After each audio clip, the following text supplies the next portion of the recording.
Beleza, né? Então, bom dia, Zezinho. Bom dia. Muito feliz em receber aqui no nosso estúdio do canal C-Prime Gestão e Inovação o José Alberto.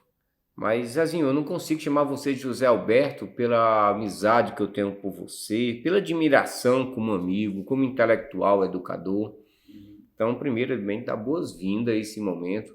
Esse canal Gestão, ele volta exatamente para isso, a gente levar conhecimento para a sociedade, trazer intelectuais, estudiosos, que possam estar, através das mídias, levando o melhor conhecimento para as pessoas que vão ouvir a gente depois.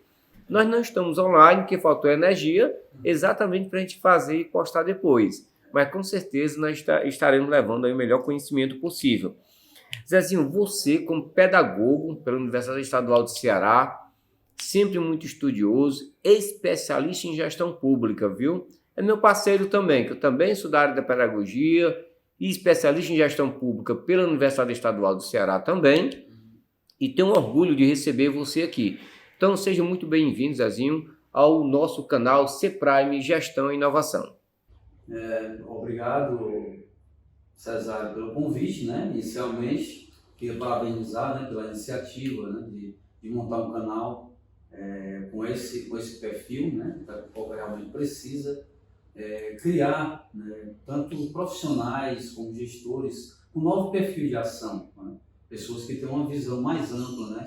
Que saiam da visão tradicional de uma cidade pequena, né? E que possam transcender, né, as fronteiras de forma diferente. Porque a questão da inovação, que você salienta aí no seu lema, no lema da sua empresa, né, do seu canal, ela é muito importante em todos os lugares, né? Porque, na verdade, nós somos um país que trabalhamos sempre, muitas vezes, no vermelho, né? Muitas vezes no vermelho, tanto o país em si, como as unidades da federação, como as pessoas, né, que fazem parte desse país, os brasileiros. Trabalhamos sempre no vermelho. Então, se você não souber inovar, né, na sua vida pessoal, na sua vida comercial, na sua vida de cidadão, realmente vai ficar difícil evoluir. Show, Zezinho, a gente vai só aprender, eu vou só aprender, viu? Quando a gente se Ah, encontra, onde eu tiver a oportunidade de receber você lá na universidade, uma visita, foi muito legal, entendeu? E hoje a gente vai dialogar alguns pontos abertos aqui, bem amplo, né? Qualquer assunto para você é simples, porque quem vive atenado, ligado, quem tem uma boa visão de mundo, como você falou, a inovação é a necessidade, assim como a evolução humana, a inovação. Nós não vamos falar de criação, não, porque nós não vamos criar nada. A gente tem que pegar aquilo. Eu costumo brincar que a gente não vai criar a roda. Vamos fazer com que a roda gire de forma mais leve e mais saudável, né? exatamente. Então, Zezinho, fala um pouquinho, quem é José Alberto, quem é o Zezinho, que a gente pode conhecer um pouco melhor, para quem não conhece. O Não mundo conhece? inteiro hoje pode conhecer, só que, lógico, Itapipoca já conhece você muito bem. Eu sou de Itapipoca, né, nascido e criado, como se diz, né? Nasci aqui na rua João Pessoa, né, que hoje é Elvio Barroso. Né? Elvio Barroso, inclusive, era a nossa vizinha de frente, né, na frente da nossa casa. Né? Infelizmente, ela foi vitimada, né, por um acidente de trânsito. Mas, assim, eu sou da família mista, né, a família do Trairi, que é a família Braga, e sou da família Alves, que é a família aqui de Itapipoca, né? Inclusive a Mozenilda, né, que é lá da UAB, né, o irmão dela, né, o Júlio César, nós somos da mesma família, da família de Alves, né, nós procedemos da mesma origem, né. Então, eu tive muitos, na infância, a minha infância ela foi um pouco problemática por conta de alguns problemas familiares, né, meu pai morreu muito cedo por causa do assassinato do meu irmão, né. Meu irmão foi assassinado em 83, em Fortaleza, sabe?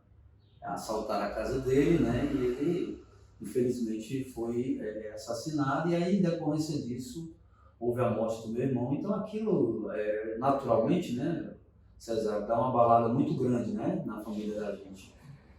Então, a gente, depois disso, né, minha mãe ficou viúva e tal, e teve que criar os 4 filhos, né, os meus irmãos, né? E aí houve muita dificuldade assim, mas a gente enfrentou, né? Enfrentou. Foi quando eu me tornei adolescente, eu entrei no movimento popular, né? Inclusive nós fizemos parte, né? Em conjunto com a fundação da UMES Itapipoca, que era a UMES, né? Que foi, na verdade, naquela época eu era presidente do Partido Comunista do Brasil, né? Do PCdoB. Eu fui presidente do PCdoB em Itapipoca durante 8 anos. Legal, né? E nesse período nós encampamos uma série de atividades políticas, né? Entre elas a UMES. Mas nós também criamos a União da Juventude Socialista, que era um foco de debates, né? A gente se reunia para debater, para promover ações culturais, né? Como filmes e etc. Né? Coisa que Itapipoca hoje, infelizmente, está muito ausente, né? Principalmente por conta também da diversidade digital, da facilidade de acesso a conteúdos, né? Coisa que na época não se tinha, né? E aí a gente também tínhamos ação no Centro Acadêmico de Pedagogia, né? No Centro Acadêmico Montenegro de Lima. Eu fui, inclusive, para congressos da UNE, né? Fui para congressos da UNE, fui para diversos congressos a nível nacional, né? Aqui no Nordeste e também nos outros estados. E o que eu posso dizer mais? A gente também atuava no movimento sindical, né? A gente, inclusive, disputou um companheiro nosso, o Alcides, disputou com todos eles, logicamente sem sucesso, porque realmente existe toda uma máquina, um aparelhamento nesses sindicatos, infelizmente, né? Um aparelhamento muito forte de natureza política e financeira, e não foi possível, mas a gente marcou posição, né? Aí eu rompi com o PCdoB e fui para outro partido, né? E passei um tempo nesse outro partido. Atualmente pode até ser incrível, porque as pessoas ligaram muito a minha imagem à esquerda, mas atualmente, desde 2007, eu sou do PSDB. Eu sou do Partido da Social Democracia. Você é uma figura que está, digamos assim, você procura aquilo que você acha mais adequado na sua percepção quanto cidadão, quanto político, não como político partidário, mas como cidadão político, não é isso?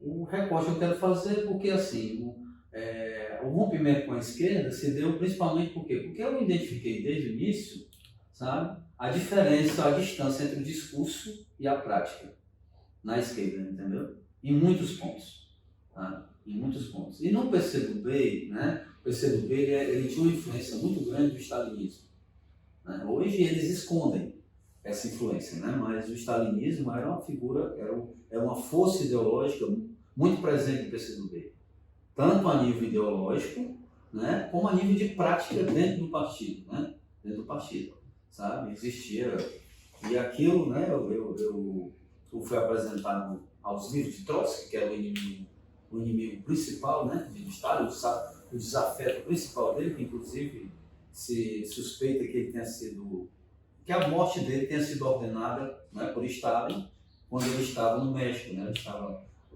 no México, como é que se chama, né? de asilo no México, e ele infiltrou uma pessoa na casa do Trotsky, que o matou, né? E ele estava exatamente escrevendo essa biografia que eu li, né? Que é Stalin rumo ao poder absoluto. Assim, a sua leitura é muito ampla, muito vasta, e agora vamos falar um pouquinho, sair um pouquinho da revolta já para o campo internacional, para a política nacional também. E o Zezinho, hoje, como é que o Zezinho está hoje? Qual é o Zezinho de hoje? Como é que você está se sentindo? Você como um cidadão de superação, você é uma pessoa que, eu acho que a sua fé, não sei se você é muito crente em Deus, mas eu acredito que sim. Que a crença de Deus, às vezes, não é aquilo que muita gente imagina, que é estar frequentando um templo. É seu poder de ação, sua estrutura interna em se transformar, em superar. Então, como é que está o Zezinho hoje? Assim, eu estou eu posso me chamar assim, eu estou em mudança, em recuperação. Eu tive um problema, né, no passado recente, né, eu tive um problema que é de todos conhecido, assim, tá, porque eu sou uma pessoa, posso dizer, uma espécie de figura pública, entende? Né? Então, e também o lugar que eu frequentava era muito público, né? No caso a Praça da Matriz. Então, eu tinha um problema muito sério com bebida, né? Tive um problema muito sério com bebida. E aí eu tive que procurar um tratamento fora do estado. Que legal. Hoje está bem? Hoje eu estou bem, superei completamente. Né? Eu retiro até a palavra completamente, porque né? Agora, é assim, eu encontrei apenas uma pedra de toque com relação a isso. Eu fui procurar um tratamento lá fora, mas fica para mim a experiência primordial do AA. O AA diz que evite o primeiro golpe. Essa é a mensagem fundamental. Se você se apegar e entender ela, que você não é como as outras pessoas, que você não tem a tolerância que as pessoas têm ao álcool, né? Você não tem, a sua tolerância é zero, você não pode tocar no álcool. E eu não era assim, eu fui como qualquer outra pessoa.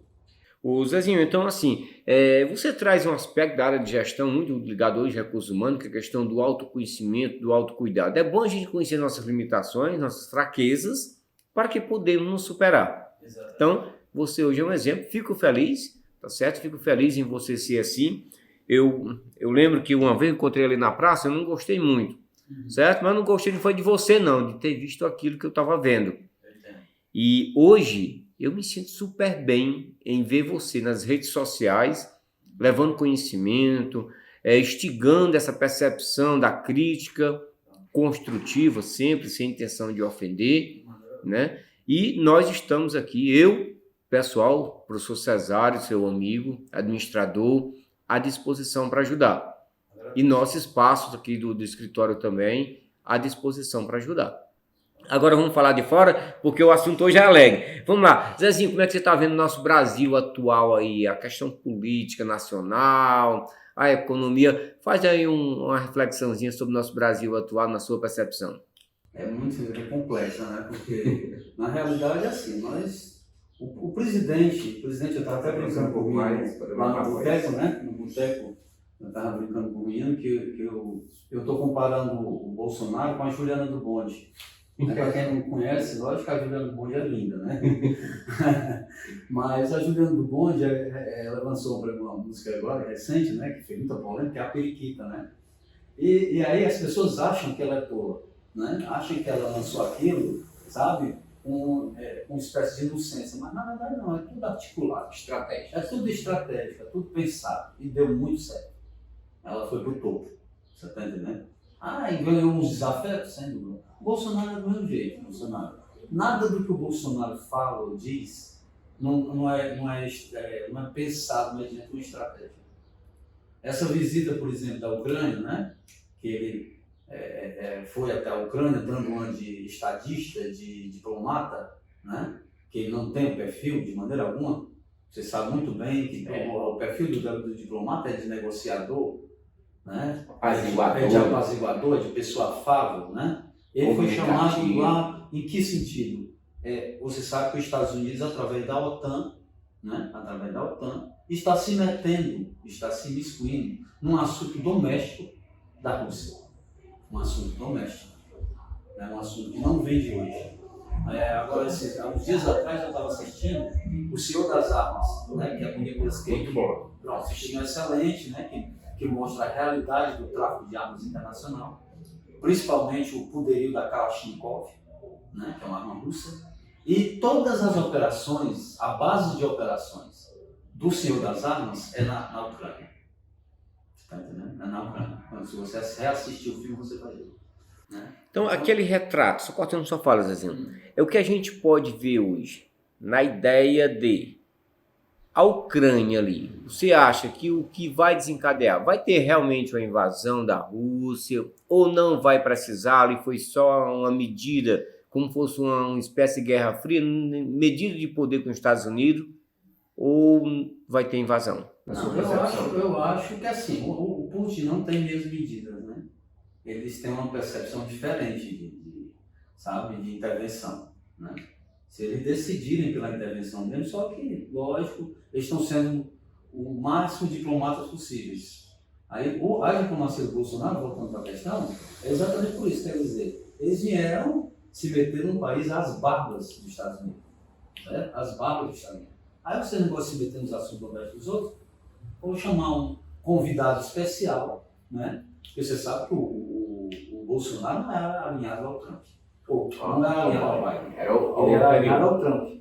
Inclusive, quando o Biden ganhou, né? Que houve todo aquele questionamento por parte do Trump, no qual o Bolsonaro se espelha para questionar eleições constitucionais válidas, né? O mesmo processo, os bolsonaristas de plantão nas redes sociais eles começaram a acusar o Biden de toda sorte de coisa, inclusive de pedofilia.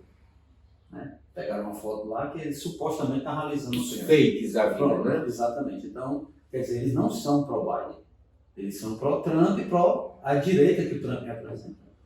Toda essa política bolsonarista, toda a política de desvalorização nacional, de desmoralização nacional, ela cabe dentro da ideologia dessa extrema-direita dos Estados Unidos. Ela não representa vamos dizer assim, o ideário americano para o Brasil. Show. Não representa. Outra coisa assim, interessante que a gente até pouco tempo tinha a ideia do Oriente Médio, né? A região ali do Afeganistão, por exemplo. Os Estados Unidos abandonou o Afeganistão de uma hora para outra, digamos assim, nem tio para a questão da realidade, como ele dizia muito, queria proteger o Afeganistão, né, dos grupos radicais e tal. Parece que para a mídia ou para o campo norte-americano, ali está em paz, agora tudo tranquilo, né? E não está, né? Ali é uma área que, digamos assim, eu acho que o conflito faz parte da cultura daquele povo, até por uma questão de sobrevivência, questões sociais e econômicas também. Como é que você vê esse aspecto assim, ó? Hoje só mostra a Ucrânia, parece que não tem mais outra... A mídia vive de focos, né? Isso aí é óbvio, né? Quer dizer, por exemplo, lógico que eu não estou aqui questionando a importância, a periculosidade, o quanto foi danoso o coronavírus. Mas o coronavírus ganhou um espaço tão grandioso na mídia nos últimos anos, nos últimos 2 anos, né? Quer dizer, outras doenças igualmente perigosas, como por exemplo as doenças vasculares, ou mesmo a dengue, a chikungunya, essas outras doenças, enfim, quer dizer, não se fala mais disso. Né? Então a nossa mídia é muito de foco. Se você quer se informar, você não pode se informar pela CNN, pela Globo, né? Pelas essas mídias tradicionais que têm foco, têm pauta e têm direcionamento. Elas têm donos que são chamados, geralmente pelos poderes, dizer, olha, cara, para de falar disso. A concepção, assim, para mim, um grande erro do governo, às vezes, é desconsiderar também, ou bater de frente às mídias. E você considera a mídia, as mídias, e ele também não consegue visualizar a importância delas. Porque mesmo que um problema seja repetido demais, mas não pode desconsiderar onde tem um alarme, digamos assim, uma sirene, né? Exatamente. E a mídia, ela funciona como oposição em qualquer governo. É uma sirene daquilo que precisa melhorar. Agora, lógico, às vezes a sirene ela vem com alarme falso, às vezes a sirene é ligada só uma forma de tentar reativar, se ver novamente, porque não tem mais espaço, né? Mas é importante a gente considerar que esses canais, apesar de tradicionais, mas eles estão trazendo coisas, digamos assim, que os outros canais não teriam como enfrentar o governo ou os governos. Estou falando do governo atual, estou falando de uma forma mais ampla, né? E aí, quando a gente vai para o campo internacional, né, vamos aí também para o que você falou da pandemia, né? A pandemia, ela fez a gente sofrer muito. E aí eu pergunto, hoje, o que foi que você acha que a pandemia deixou como lição para nós, independente de governo, de política, para nós cidadãos, educadores, formadores de opinião? O que a gente pode dizer? Ei, juventude, a natureza nos informou disso. O que é que você acha que a pandemia nos ensinou? Eu sinceramente, eu duvido das lições, assim, do aprendizado das pessoas com a pandemia. É impressionante. Porque assim, houve um debate tão intenso e tão diverso, né, que as pessoas não sabem bem a quem se apegar em termos de informações. Né? Foi uma metralhada de informações. Né? Sabe? A própria origem do vírus, né, ela é muito discutida. Né? É um enigma. É um enigma porque lá onde ela surgiu, que foi em Wuhan, né, a cepa viral que nós temos, a cepa viral, a principal, a inicial, né, não falo das variantes, a principal, ela só tinha naquele laboratório em Wuhan. Né? E perto de lá tinha um mercado onde ele foi detectado na natureza, solto, né? Ele foi detectado solto. Aí não se sabe. Sabe-se que saiu de lá, porque as pessoas que trabalhavam lá comiam lá, no mercado. Então não se sabe se alguém levou propositalmente ou acidentalmente. ou veio de fora de uma forma estratégica? Não sei. Eu sei que pode ter sido também inoculado, enfim. É uma coisa que não se sabe. Porque tinha tido visita, eu lembro, Zezinho, que na época, até relatado, tinha teve uma visita de grupos estrangeiros, inclusive de posição política contrária, que antecede esse fato, teve visitas lá na China, né? Então, resumindo, a origem é enigma. A origem é enigma. E o processo foi consequente, foi real, porque a quantidade de mortes e vítimas, né? A gente pode até relatar, graças a Deus, por exemplo, eu não deixei de trabalhar um dia. E não peguei, até porque eu fiz o exame há poucos dias, minha esposa pegou, eu não peguei, fiz o exame. Enfim, eu acredito que essas perdas são consideráveis. O aprendizado, eu costumo dizer que as pessoas só se aperfeiçoam. Aqueles que são bons se aperfeiçoam. Assim como nós estamos tentando aprender mais, ajudar mais as pessoas. E aquelas pessoas que são ruins se aperfeiçoam também no seu jeito de ser. Então, a pandemia, para mim, ela trouxe isso. Nós conhecemos algumas pessoas que a gente não conhecia. Houve, assim, digamos assim, uma explosão do perfil comportamental de alguns grupos que a gente duvidava. Assim como veio a questão da política nacional. Muitas pessoas a gente não conhecia o perfil comportamental quanto o que seria uma ditadura, uma democracia, o que é violência, o que é certo e errado. E esse campo político brasileiro hoje, ele nos mostrou ao nosso lado quem são as pessoas e como pensavam, porque apareceu, digamos assim, um representante legal para isso. Então, assim, a pandemia para mim foi isso. A gente aprendeu assim, primeiro, uma coisa que eu aprendi, Zazinho, eu aprendi, não sei os outros, né? Eu aprendi o que seria essencial na classificação das coisas. Porque quando fecharam a universidade, a escola, e deixaram o supermercado aberto, eu disse, poxa, o alimento é mais importante que a educação. Quando começaram a dizer que o shopping center tinha que ser fechado, eu disse, poxa, o consumismo é supérfluo. Então, eu, né, como professor, como educador há tanto tempo, eu consegui, de forma real, dura, cruel, com medo, aprender realmente o que era essencial. Só que quando a gente diz assim, vamos fazer a reabertura, a gente percebeu que a maior parte da população, concordo contigo, eles realmente não aprenderam a lição. Porque todo mundo correu para cima do perigo de novo, né? O grande problema também é que se sabe que, eu falei da origem do vírus por uma questão de que há esse debate público, né? Mas o problema central mesmo é a questão ambiental. A questão ambiental é o problema fulcral de tudo isso, porque isso é um aviso do planeta, né? Aí eu lembro de um vídeo que é Terráqueos, né? Que é um vídeo que questiona que tem que existir a categoria de terráqueos, que não somos só nós, somos as plantas e os animais, que também têm direito a esse planeta, e que é totalmente secundarizado. Nós somos, faz parecer que o nosso modelo de desenvolvimento não tem espaço para eles, e realmente não está tendo. O massacre de espécies, né, é gigantesco. O desaparecimento em forma de extinção se está dando em escala geométrica, né? Geométrica. O Harari, né, que é um intelectual de Israel, não sei se você sabe quem é, o Yuval Noah Harari, né, que tem o livro Homo Sapiens, né? Homo Sapiens. E ele fala que o desaparecimento é imenso e que o nosso ônus com o planeta e com os animais e plantas é impagável. É impagável a eles, mas nós vamos, enquanto seres dependentes de toda essa estrutura, vamos pagar. Porque o planeta vai se livrar de nós. O planeta vai se livrar da humanidade. É questão de tempo. Você está entendendo? É só uma questão de tempo. Eu até mencionei para você a live do Leonardo Boff, né? Onde ele fala do derretimento das geleiras que começam no Canadá e terminam na Sibéria. É todo um cinturão que está se derretendo em velocidade vertiginosa e liberando toneladas, milhões de toneladas de metano.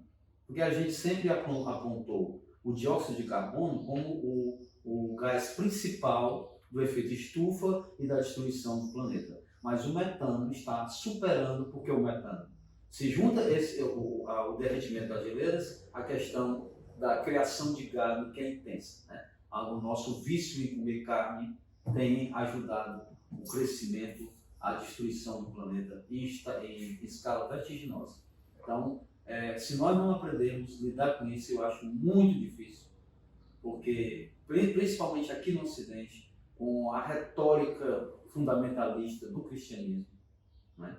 Existe essa retórica, principalmente nesse novo evangelismo, né? do apocalipse iminente. Né? Mas é surreal. Quer dizer, é como se você soubesse que fosse abatido, e ser abatido, mas mesmo assim tu caminha para cima. A humanidade sabe que vai ser abatida. O cristão, né? E tudo que acontecer, hora em diante, para eles são sinais e para eles está escrito. Aí está aceito, né? Que é uma aceitação. O grande perigo é esse. É uma aceitação do destino, como uma ovelha para o sacrifício. Nós estamos caminhando como ovelha com o sacrifício, ajudado por essa retórica, né? Que inclusive é uma retórica autoritária.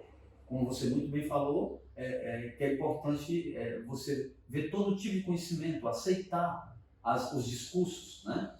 Desde que não sejam ou radicais ou extravagantes, ou baseados no engano, né? Exatamente. Mas se não são, quer dizer, eu converso muito com os evangélicos, que é evangélico. Que, por exemplo, eles acham que Buda nasceu num elefante. Você está entendendo? Eles não admitem que as pessoas têm uma outra crença. Sabe? As crenças limitantes, elas sempre prejudicam, tanto a quem crê, quanto também aqueles que dependem dos credores, como se diz, né? Legal. Dazinho, a gente vê aí, a mídia retratou aquela tragédia em Petrópolis, né? E assim que a gente escuta, eu cheguei a visitar, conheço Petrópolis, passei lá somente um dia, mas foi o suficiente para ir aquele maravilhoso museu que tem lá, Imperial, cidade bonita, inclusive. O que acontece é que a gente, ali é uma tragédia anunciada. Lógico. Sabemos que não tem como a gente construir em cima de morros, fazer todo tipo de modificação da natureza sem estudo técnico. Ali, assim, o que você vê, o que foi a inoperância do poder público naquele processo de urbanização inadequada? Na verdade, isso é o modus operandi da urbanização brasileira, né? A urbanização brasileira não tem planejamento. Qual a cidade planejada que se conhece aqui no Brasil? Se fala de Brasil, não é só alguns setores, o resto Só o setor piloto. Não, só o setor piloto. Pronto, o resto é favela, é favelado, é o chamado crescimento. O crescimento brasileiro ele é muito horizontal. Ele não é um crescimento vertical. Não se usa os espaços de forma vertical para que se agregue, entendeu, mais valores às propriedades e se tenha ali mais facilidade de uso do solo e tal. Né? E, por exemplo, vamos falar aqui de Itapipoca. Eu acompanho esse processo de muitos anos, né? Processo de ocupação. Inclusive, eu liderei uma ocupação. Eu já fui do Movimento Sem Terra, né? E eu liderei uma ocupação que hoje é chamada de Bairro do Tamarindo. O que aconteceu no Bairro do Tamarindo não era o que nós queríamos que acontecesse. Certo? Mas, mesmo assim, o bairro ainda cresceu até... Tem problemas, lógico. Né? Mas não era o nosso projeto, era outra intenção. Mas falamos, por exemplo, do Bairro Ladeira, né? Que ali você tem uma área de serra, né? Área de serra. Era também uma área de mananciais, né? Que ali pegava a chamada... Uma área de preservação ambiental. De preservação ambiental. Na época, nós fomos até o prefeito Vicente Antenor, eu e meu companheiro Francisco de Assis, né? O companheiro de trabalho à frente da Associação Água e Vida, que nós tínhamos, uma associação ambiental, para dizer, prefeito, não doe esses terras, procure outras áreas e doe, transporte o pessoal para lá, deixe essa área preservada. Porque ali de quebra, quer dizer, ele expõe a população a risco, né? Usando do chamado paternalismo, né? Ele permitiu a ocupação, as pessoas ocupavam lá freneticamente. Né? Eu lembro sempre, quando eu lembro desses, eu lembro de Canudos, né? A cidade crescia, o Luiz da Cunha descrevendo Canudos, ele dizia que a cidade crescia, né, num ritmo louco, é um ritmo louco. O crescimento da madeira foi feito assim. Aí comprometeu a sua nação, né? Porque não tem como as pessoas que estão lá, né, no elevado, eles estão usando banheiro, eles estão usando as pias, etc. Então, todas as águas servidas, elas descem naturalmente. Aí contaminaram toda aquela região que era produtora de verduras, né? E contaminaram o açude da nação. E, por conseguinte, contaminaram os lençóis freáticos. Porque como o açude ele é elevado, ele abastece o lençol freático da cidade. Mantém. Então, só a questão toda, esse retrato é o retrato de Petrópolis, é o retrato de todas as cidades. Né? Esse tipo de descaso com a urbanização, né? Você sabe que plano diretor é com, eu acho parecido com aquele plano PPP, o plano das escolas, é para viver nas gavetas. É um plano para viver nas gavetas e para, vamos dizer assim, para constar. Para legitimar as coisas. Para legitimar as coisas, mas não é obedecido, não é, sabe? Não é nada feito. Aquilo às vezes é até copiado de outras cidades, como o PPP é copiado de outras escolas. Então, quer dizer, é só um pro forma, né? Então, quer dizer, se você leva a urbanização dessa forma, tenha paciência, foi o que aconteceu. E é uma cidade do nível de Petrópolis, né? Uma cidade turística, uma cidade top mesmo. Top. Cidade do período imperial, né? Negócio, tá? Mas isso, Rio de Janeiro, do mesmo jeito e tal. É o retrato não só brasileiro, né? Está fazendo reportagem também. Não só o Brasil sofre com isso, todos aqueles países que não se preocupam com o amanhã, como se diz, né? Que as políticas são voltadas para o imediatismo ou para a questão do clientelismo político, isso é importante. Muitas vezes eu vou proibir aquilo, eu não vou proibir não, porque aí tem muita gente lá e vai refletir politicamente. Assim como as construções irregulares de riacho, rios, lagoas, né? Quando a gente vê uma chuva, não aquela de Petrópolis, que ali foi uma tromba d'água incalculável, né? A gente vê essas chuvas comuns e logo alaga. Por exemplo, o centro de Fortaleza. Tem uma avenida importante em Fortaleza com uma chuva de 30 milímetros alaga. Então não justifica culpar efeitos climáticos. Ali é questão de erro mesmo da população por invadir áreas inadequadas, o velho jeitinho brasileiro, né? Sem medir as consequências. E pela inoperância também do poder público de punir, de dizer não a algumas determinadas ações na área de construção. Né? Ou no caso, assim, por interesse político. Pronto. Por interesse político. E eu culpo muito a população, certo? Porque assim, eu tenho uma frase que é bem conhecida, né? Em uma democracia, o povo tem um governo que merece. Porque se o político representa essa massa que me elegeu, é porque ele reflete os eleitores. Então temos que mudar essa percepção social, né? Cada um de nós estamos fazendo a coisa certa querendo no final fazendo a coisa errada querendo no final dê certo. Um adendo em relação a Itapoca. Itapoca é uma dessas cidades, por exemplo, que não tem suporte para chuvas intensas, entendeu? Porque nós não temos, né? Por exemplo, ali na minha rua, na Elber Barroso, né? Nós temos ali um canal, aquele canal que passa entre a Macavi e após o shopping, certo? Aquele canal está totalmente assoreado. Ele tinha mais ou menos 1,5 metro de altura. Hoje ele deve ter 60 centímetros. Você está entendendo? Então, quando vem né, a água junto, naturalmente, com o lixo, né? Aí sim a população é terrível nesse ponto, né? Que ainda tem um livro chamado A Morte Social dos Rios. Que as pessoas veem o rio como... Joga no rio, joga no mato, né? Joga no mato. O rio leva, né? O rio leva. Agora, para onde ele não imagina que aquilo vai voltar para ele. Como por exemplo, você sabe que a asfixia do oceano pelo plástico. Né? Também tem um documentário da Netflix que é Oceano de Plástico. Né? Que o cara mostra que o plástico não se deteriora a curto prazo nem a médio prazo. E aquilo retorna para a tua alimentação.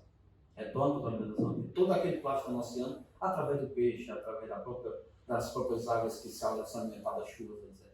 Ele está presente, entendeu? Então, quer dizer, e ali é um problema muito sério, esse assoreamento ali. E como nós falamos aqui de Petrópolis, mas tem a Bahia, né? Também sofreu com as trombas d'água. Então, nós estamos nessa rota. Minas Gerais, né? Então, nós estamos nessa rota. Pode chegar uma chuva dessa natureza aqui na nossa cidade. Aí será que a cidade está preparada?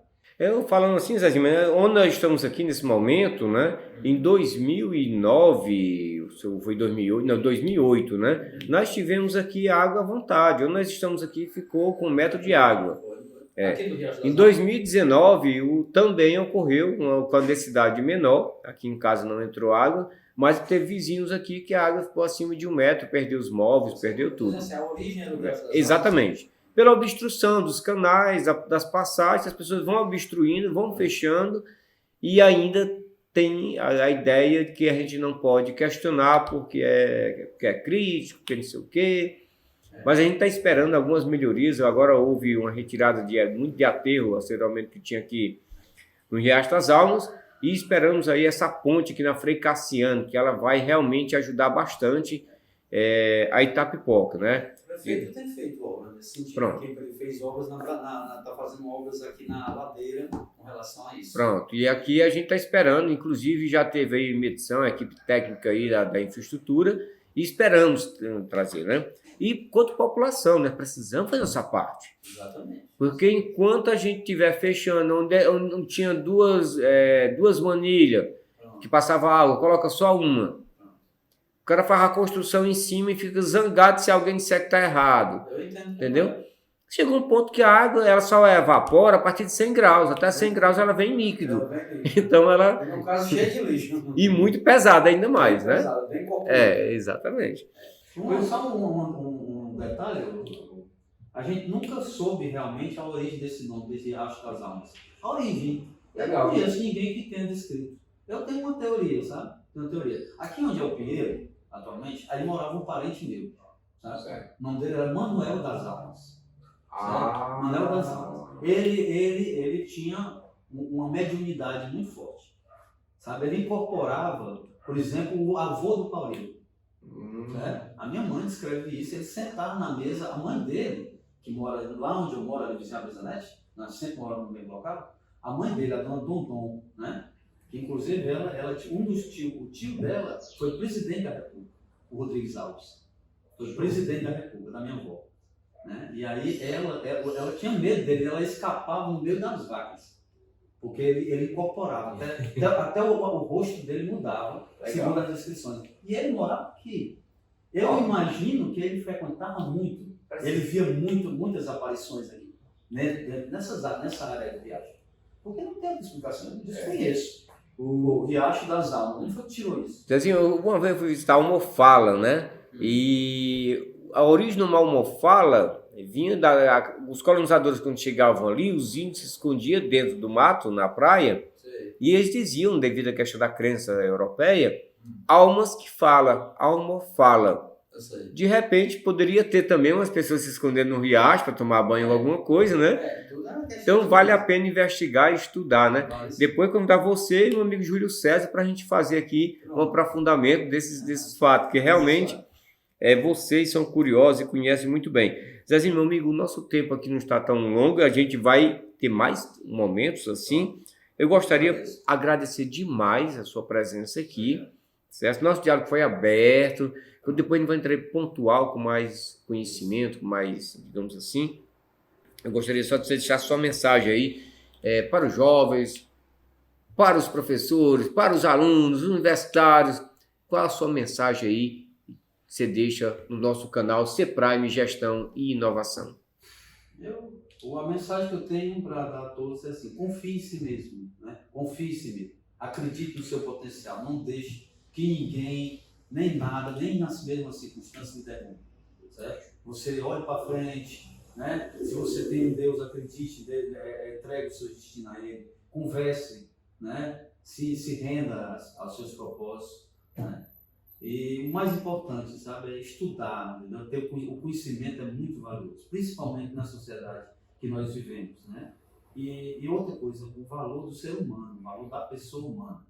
Nunca discrimine ninguém, nunca seja preconceituoso com ninguém, nunca imagine que alguém é algo sem você realmente conhecer, né? Porque eu conheci gente a mais, como se diz, o mais baixo nível social, e são pessoas maravilhosas. Como também se E conhece conheci pessoas do alto nível social que não valem nada, moralmente, eu estou falando humanamente, certo? São pessoas que sem desculpa. Não estou aqui pregando nada contra os ricos, pelo contrário.